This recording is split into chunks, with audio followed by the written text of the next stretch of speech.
ఇప్పుడు నేను ఏం చేస్తున్నానంటే చికెన్ చేస్తున్నాను. చూడండి, ఒక ½ కిలో చికెన్ ఇలాగ బాగా క్లీన్ చేసి ఉప్పు కారం పసుపు వేసి మ్యారినేట్ చేసి పెట్టాను. కొంచెం అల్లం వెల్లుల్లి పేస్ట్ కూడా వేసాను అనమాట. ఇప్పుడు ఆయిల్ పెట్టాను స్టవ్ మీద. ఆయిల్ పెట్టి దీన్ని అది కాగిన తర్వాత ఉల్లిపాయలు 4 ఉల్లిపాయలు తీసుకున్నాను, చిన్న చిన్నవి ఉల్లిపాయలు పచ్చిమిర్చి వేస్తాను.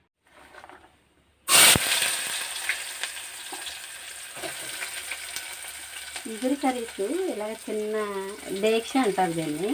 ఇలాంటి దాంట్లో వండితే గ్రేవీ బాగా వస్తుంది అన్నమాట.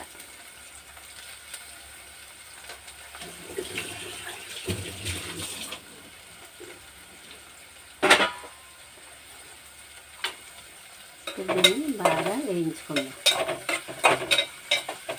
ఆయిల్ కూడా కొద్దిగానే వేసాను, చికెన్ కదా ఆల్రెడీ కొంచెం ఫ్యాట్ ఉంటుంది కదా చికెన్లో, అందుకని కొద్దిగా ఆయిల్ వేసి దానిలో ఉల్లిపాయలు పచ్చిమిర్చి వేసాను. వేసి ఒక 2 నిమిషాలు మగ్గించుకుందాం దీన్ని.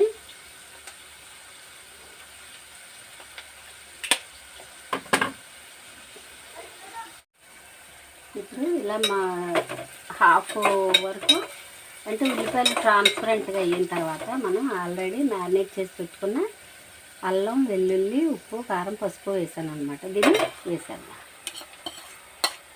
ఈ అరకిలోకి నేను 1.5 స్పూన్ వేసాను కారం.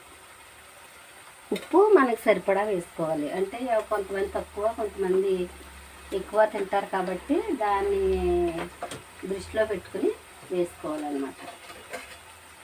ముందు ఉప్పు తగ్గించి వేసుకొని తర్వాత అడ్జస్ట్ చేసుకుంటే సరిపోతుంది.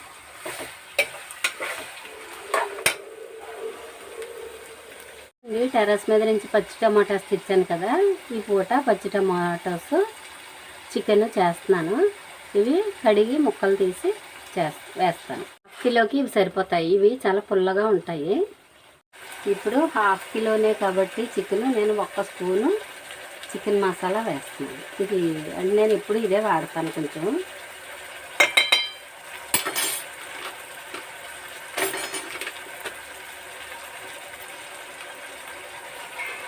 మిగతా వాటికంటే ఈ మసాలా వేసిన కర్రీ ఇష్టపడతారు ఇంట్లోనూ, అందుకని నేను ఇదే వాడతాను అన్నమాట. ఇప్పుడు ఈ స్టేజ్లో మనం పచ్చి టమాటాలు కోసాను కదా, ఇవి పుల్లగా ఉంటాయి. అందుకని ½ కిలో చికెన్కి ఒక 5 వేసాను అనమాట. ఇది టెర్రస్ మీదే కదా, ఆర్గానిక్. 2 నిమిషాలు ఉడకనిద్దాం ఇలాగా. ఇప్పుడు ఇంతవరకు ఉడికిన తర్వాత నేను ఏం చేస్తున్నాను అంటే 1 గ్లాస్ నీళ్ళు మ్యారినేట్ చేసుకున్న ఈ డిష్లో వేసాను. అవి దీనిలో వేసేస్తున్నాను. ఇప్పుడు మనకి చికెన్ మునిగింది కదా, చికెన్ మునిగే వరకు పోసుకోవాలి మనం. ఇప్పుడు కూడా కర్రీ ఉడకడానికి చికెన్ మునిగే వరకు పోసాను చూడండి. ఇప్పుడు ఇదంతా దగ్గరగా ఉడికిపోయే వరకు మనం ఎగిరి పెట్టుకుంటే టేస్టీ టమాటో చికెన్ రెడీ అవుతుంది. ఓకేనా, పచ్చి టమాటో చికెన్ రెడీ అవుతుంది. ఇది చాలా టేస్టీగా ఉంటుంది. కొంచెం పులుపు కలిగిన కూర కదా, భలే రుచిగా ఉంటుంది. ఇలా ఉడుకుతున్నప్పుడే కొంచెం కొత్తిమీర వేసేస్తున్నాను. కొత్తిమీర కలిపి ఉడికితే కర్రీ టేస్టీగా ఉంటుందని వేస్తున్నాను.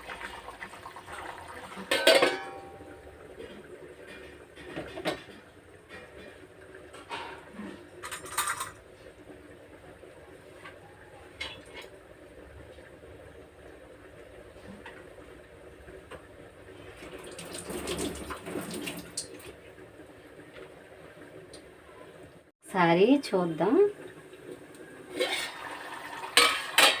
ఈ స్టేజ్లో మనం ఏం చేయాలంటే దగ్గరికి వస్తుంది కదా, ఈ టైంలో మనం సిమ్ చేసుకోవాలి.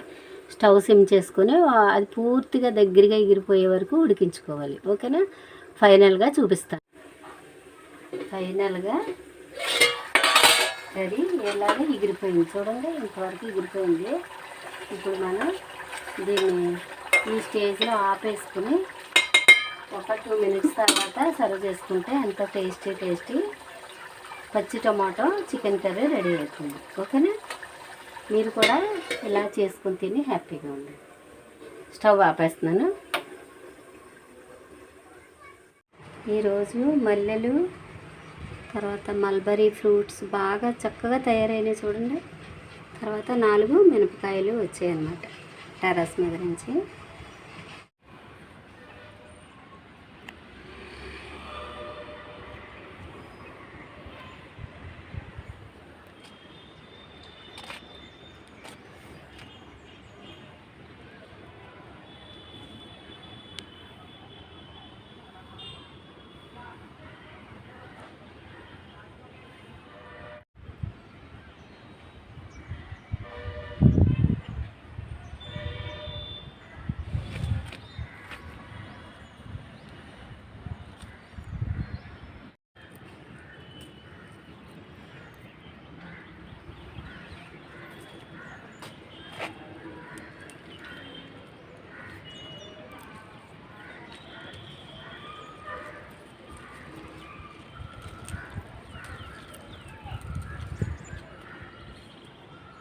ఇప్పుడు నేను టెర్రస్ మీద నుంచి ఇవి తీసుకొచ్చాను. అయితే వంకాయ, టమోటా, ఈ దొండకాయలు కలిపి పచ్చడి చేద్దాం అనుకుంటున్నాను. మల్టీ వెజిటబుల్ పచ్చడి చాలా టేస్ట్గా ఉంటుంది. పచ్చిమిర్చి మాత్రం ఇంట్లో వేస్తాను ఇప్పుడు. ఓకే, 1 కప్పు మినపప్పుకి 3 కప్పులు ఇడ్లీ రవ్వ రాత్రి కలిపి ఉంచాను అనమాట. చూడండి ఇలా ఉంటుంది. ఇడ్లీస్ కూడా చాలా గుల్లగా బాగా వస్తాయి. మీకు తెలుసు కదా, నేను పొట్టు మినపప్పు కొంచెం పొట్టు ఉంచుతాను కదా, ఒక 10% పొట్టు ఉంచడం వల్ల మనకి చాలా టేస్టీగా ఉంటాయి అన్నమాట. ఇక్కడ పల్లీ చట్నీకి రెడీ చేస్తాను. తర్వాత నైటు 9-10 ఆ టైంకి కలుపుకుంటే ఇడ్లీ పిండి మరీ పులిసిపోకుండా ఉంటుంది అన్నమాట. మనం తినగలిగే టేస్ట్లో ఉంటుంది. చాలామంది ఏంటంటే ఇడ్లీ పిండి అంటే సాయంకాలం 5 గంటలకి 4 గంటలకి కలిపేసుకోవాలి అనే ఆలోచనతో ఉంటారు కదా.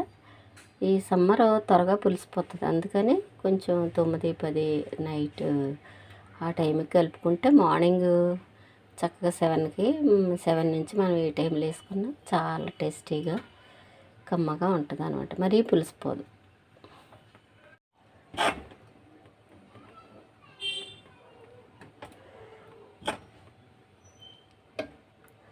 నైట్ మనం కలిపేటప్పుడు దోశల పిండికి కలుపుకున్నంత లూజ్గా కలిపితే మార్నింగ్కి ఇలాగా ఇడ్లీలు వేయడానికి సరిపడా అంటే రవ్వ ఊరి ఇడ్లీలు వేయడానికి సరిపడా కన్సిస్టెన్సీ ఇది ఇలా వస్తుంది అన్నమాట. ఇలా అలా వస్తుంది. మనం నైట్ కలిపేటప్పుడు మాత్రం దోశపిండిలా కలుపుకోవాలి. మార్నింగ్ నీళ్ళు కలపకూడదు. అది గుర్తుపెట్టుకోండి. అంటే చాలామందికి పెద్దవాళ్ళకి తెలుసు. నేను చెప్పేది ఏంటంటే ఇప్పుడిప్పుడు వంటల్లోకి వచ్చే వాళ్ళ కోసం అన్నమాట. అంటే ఇప్పుడు హోటల్స్లో తెచ్చుకుంటున్నారు, కానీ మనకి విషయం తెలుసుంటే అవసరమైనప్పుడు ఉపయోగించుకోవచ్చు.